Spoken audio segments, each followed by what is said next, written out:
As we step into the new year, what better time to speak about fresh perspectives? And what if the way we see the world is actually more about our brains than the world itself? Welcome to the Neurolympics podcast, brought to you by Brains First, the company that helps you make better talent decisions powered by neuroscience. I'm Lucy. I'm the host of the Neurolympics podcast, and I myself have a background in psychology and applied neuroscience. Before everything else, I wish you all a happy new year 2025. How crazy. Again, stepping into a new year, I hope you had a super fresh start, and I hope this is gonna be your year of success, filled of loved moments, happy moments, moments of growth, moments of failure, because they will bring you growth, as you know. And yeah, I really hope you're gonna achieve all your goals and your wishes will come true. And this episode is, of course, about fresh perspectives. So today we will dive into how our brains create their personal filters on the world and how that shapes how we see the world. We'll also dive into the fascinating science of neuroplasticity, revealing how our cognition is quite shapeable. And you have to stick through all the way towards the end of this episode, because I'm going to share fascinating neuroscience insights that will hopefully bring you the next big perspective shift. Your brain creates your reality. In fact, your reality is made out of your past experiences, of course, your genetic makeup, the expectations and beliefs that you have, societal norms, cultural influences, and of course, your personality and your unique brain makeup or cognitive makeup that just add a specific touch to how you see the world.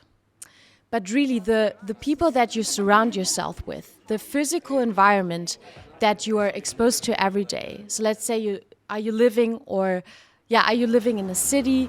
Are you exposed to a lot of noise? Are you on the countryside? Are you more in nature? All of these experiences shape who you are and how you see the world. And this actually makes me think about an example that Andries explained in one of our earlier episodes, how a Friday afternoon message might boost your weekend and make it incredibly better, or in fact ruin it. If you send out an email on Friday to your team, we gotta speak on Monday, some of your teammates might interpret it as, oh my word, I'm gonna get a promotion. But some might also interpret it as, oh my word, am I gonna be fired? Of course, these are the two extremes, but I think you get what I mean.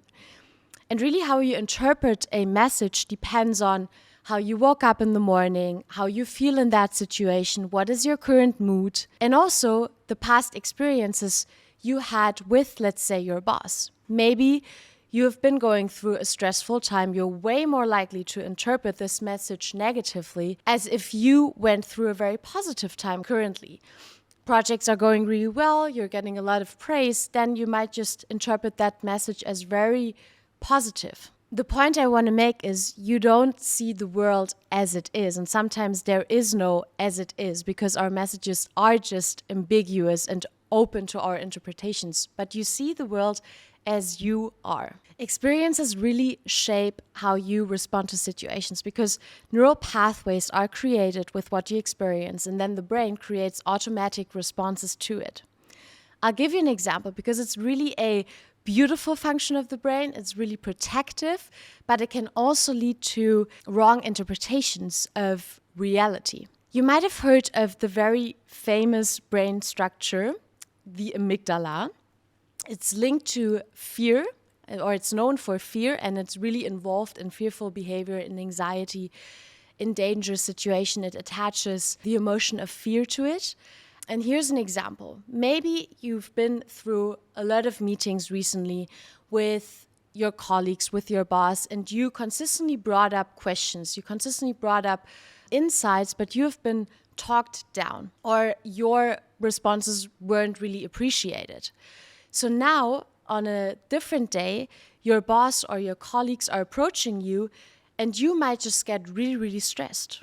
Why is that? Your amygdala and other brain structures as well, but especially the amygdala, is attaching value towards your experiences. So if you experienced a lot of stressed and negative responses in a meeting with your boss, it associates your boss with these negative experiences. So your boss coming up to you might cause you stress, even though your boss, maybe in that situation, wants to actually deliver a very positive message to you.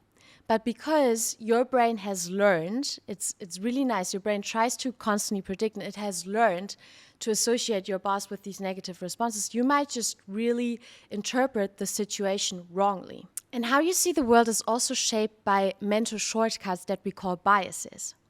Maybe you've heard of the confirmation bias before. It's the tendency of your brain to really focus on or seek information that would confirm your existing beliefs. I'll give you another example. Maybe you think you're really not good at giving presentations. Then one day you give a presentation and you receive a lot of praise, a lot of positive comments from your colleagues. But then there's one moment of criticism. It doesn't even have to be a negative response towards your presentation, just a critical one. You are very likely to really focus on that moment of criticism to confirm your existing belief, oh yeah, I'm really not good at giving presentations. So what you're doing here is you're actually standing in your own way. You're restricting yourself from seeing the positive, the growth moments, and instead you're really dwelling on the negativity. You're dwelling on the self-doubt, and you're standing in your own way of seeing the positive in what you have already accomplished. So I really challenge you to, maybe it's time to take a perspective shift today, to think about something that you're struggling with, something that you believe you're really not good at, or that's one of your weaknesses. And then whenever a negative thought comes up that is related to that weakness, I want to challenge you to ask yourself, am I dwelling on the negative? Am I right now seeking out all the negative comments that would confirm that negative belief? Are you really being realistic with yourself? Because I want you to be gentle with yourself. And maybe it's time to take a bigger view on, not getting into these negativity loops, but seeing what you can accomplish, where you can grow, and what steps you can take. And also the confirmation bias we can link to social encounters. Let's say a new colleague is joining your team. In the first moment, first impressions are really powerful in the brain. The first moment you see that colleague, you experience something maybe that you interpret as unfriendly. So you have that image of that person, he or she is kind of unfriendly. What you're really likely to do in future encounters is to seek out any interactions that might be negative with that person. You're really gonna focus on that because you want to confirm, oh yeah, I don't really like this person, or I think this person is unfriendly. But I want to challenge you, sometimes it's just so important to take a second look at people and to take ourselves out of, oh, I have this belief about the person or who that person is, which might actually not be true. You're probably really likely to miss out on all of the warm and engaging moments that the social interaction might bring. And speaking about new perspectives, I want to bring up a topic that's really close to my heart because I think it carries a very powerful message, and that is neuroplasticity, how our brains can change. The word neuroplasticity comes from, neuro stands for neurons, so the nerve cells in your brain and the nervous system, and plasticity stands for changeable, modifiable. And for a really long time, it was thought that our brains are quite stable or really, really stable and not changeable at a certain age. So that it would develop, especially the prefrontal cortex, until the beginnings of our 20s. And then our brains would stay very stable, are not changeable, and only decline with age. But by the end of the 1960s and beginnings of 1970s, there was really a moment of breakthrough in brain science, in neuroscience, showing a lot of studies revealing that our brain changes with every thought that we think and with every action that we take. So what happens whenever you think a thought or you do a behavior? There's a chemical reaction in your brain that changes it. And so your brain can change not only its functionality. This is also linked to what I said earlier. If you're going through, for example, a really stressful time and you recurrently have this negative thoughts, you might get into a loop that might also lead to burnout or to depression. but it can also change its anatomy. There's a really cool, famous study of cab drivers or taxi drivers that showed that taxi drivers working in a job for quite some time, well, of course, the job brings with it that you have to remember a lot of streets, a city quite well. So your spatial memory is really demanded. And there's one brain structure in the brain, it's called the hippocampus, that is responsible for forming memories and memory consolidation. And this brain structure has shown to be bigger than, first of all, for other people, like a control group, but also for that person before starting to work as a cab driver. So your brain really changes to your experiences or adapts to your experiences. And I think this is so nice because it gives just a perspective of you are shapeable. It's also, of course, dangerous because if we take the example of you dwelling on negative thoughts, the more you think a thought, the more hardwired it becomes, of course. So I just want you to be aware of this. The more you think something or the more you expose yourself to a certain environment, the more hardwired it becomes. But it is changeable. And also when you think of social encounters, the moment you speak out a word to someone, this word or this sentence causes a change in the other person's, literally in the other person's brain. So your words have power. And keep that in mind when you speak to your children, when you speak to your wife or husband, or to your team. Your words have power. They can really, have a positive impact on someone or a negative impact on someone. And I want to bring across this message. Your brain is shaped by what you repeatedly do and what happens to you, but it's never too late to reshape it. Now let's shift to some intriguing and fascinating neuroscience insights that might give you a fresh perspectives on some topics. And here's my number one insight. In a world full of opportunities, do you struggle to know which studies, jobs, or work contexts truly fit you? Or have you maybe lost your trust and belief that you are truly good at something? We're here to help you. We invite you to play our in-house developed Neurolympics cognitive games that reveal how your brain works, including your cognitive strengths and talents, and also the challenges that your brain faces. Our games are based on years of neuroscientific research and more than 400,000 data points. And it's for free. Yes, you can play for free, but be quick because we're only handing out a limited amount of tests. What will you get after playing? Your unique brain profile, tailored advice on what your brain needs to perform at its best, insights on how you can boost your productivity, reduce stress, and work healthier, and also confidence in your career and the next steps to take. All you have to do is head over to www.brainsfirst.com/playthegame. You can also find the link now in our description or on the screen displayed if you're watching the video. And let's get started. Fill in the form, leave your email address, and we will get back to you with the link to play. Your brain excels at something. Discover today what it is.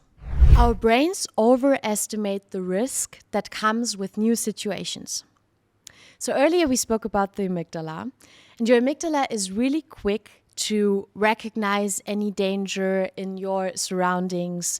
It really dwells on anxiety and fear, but what it also does is when there is a new situation, something unfamiliar, it attaches quite a high level of danger to the situation, even though the situation might not be dangerous. This is beautiful in a way because your amygdala and other brain structures are trying to protect you. However, it's also sometimes just a bit over-exaggerated. So I want to give you that perspective shift. When a new situation feels very uncomfortable for you in the moment, really taking you out of your comfort zone, that's okay. It's your brain telling you, hey, please be careful, like a mom to the child, hey, please be careful with all the steps you're taking. But most of the time, the situation is not as dangerous or threatening or uncomfortable as you might experience upfront or in the moment. Here's the second insight. Your brain changes more when you're wrong. In previous episodes, we talked about how failure can be very beneficial for your brain.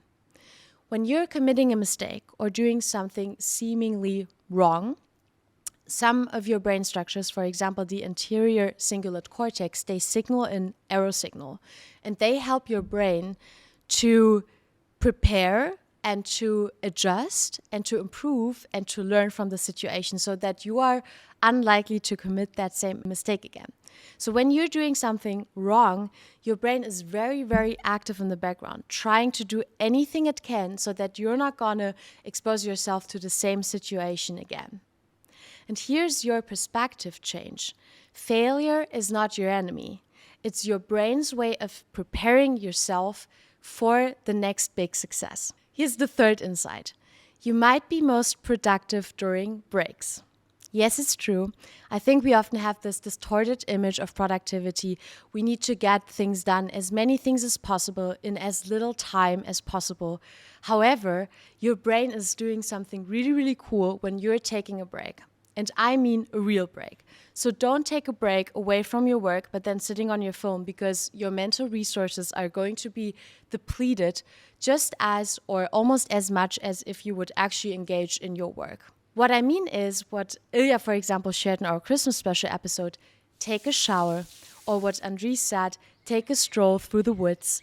Expose yourself to nature, really away from any stimulation, because then your mind can really float freely. All of your thoughts, what your brain is doing, it connects these existing thoughts and forms new neural pathways so that you experience a new thought coming up. So when you're taking breaks, this is actually when you will experience breakthrough moments, when you might find the solution that you have been looking for the entire day. Take breaks. It's really gonna lead you to big success. Here's another insight. Perspective taking literally changes how you see things. So when you're trying to get yourself into the shoes of someone else, like how might this person experience the situation, how might this person feel, the brain areas responsible for processing visual and spatial information, they become activated.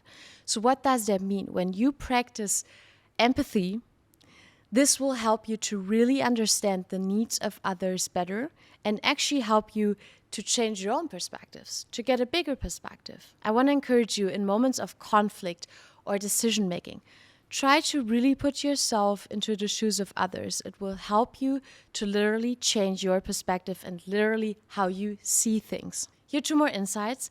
Your brain makes faster decisions when you're confident. Confidence activates neural pathways that streamline decision making. Whether that's good or bad, I'm going to leave that up to you. And I think it depends on the decision you make and it depends on the situation. However, just keep in mind that you're going to make faster decisions when you're feeling confident. And here's the last insight. Small acts of kindness boost your brain. If you're doing a small act of kindness to someone, you're saying thank you, you're supporting someone, you're helping someone, it releases oxytocin in your brain, which is helping you to feel more positive and to feel more social and related to someone. It's not coincidence that the oxytocin hormone is also called the love hormone or the bonding hormone. So here's your new perspective. Whenever you're committing or whenever you're doing a small act of kindness, you're not only doing a favor to someone else, but a favor to yourself. And on that note, I want to come to an end of this episode. I hope that you gained some fresh perspectives today, and I want to give you a nice perspective for 2025 because we have really planned a lot on the Neurolympics podcast. I'm really, really excited. For example, our next episode will be with our first external guest speaker. I can already tell you it will be very powerful. It will be also a little bit emotional. And for sure, you're going to take something away from it. It's going to be about the field of human resources, but no matter if you're working in HR or not, you will take something away from this. So I'm really excited and we have a lot coming up. So stay tuned, everyone. And we would love to see you more frequently on the Neurolympics podcast. So please make sure that you subscribe to your favorite platform. You can find all of our platforms under www.brainsfirst.com/podcast. We are on YouTube, Spotify, Amazon Music, Apple Podcasts. So just subscribe to your favorite platform. And also we would love to see you more engaged on the Neurolympics podcast. So I would love to see some of your thoughts, some of your insights in the comment section. If you're especially in the YouTube channel, but you can also leave comments now on Spotify. And I would love to get in touch and also spark some conversations here. So please make sure to get in touch. And otherwise, stay healthy, everyone. Stay happy, and see you next time on the Neurolympics podcast. Ciao, ciao.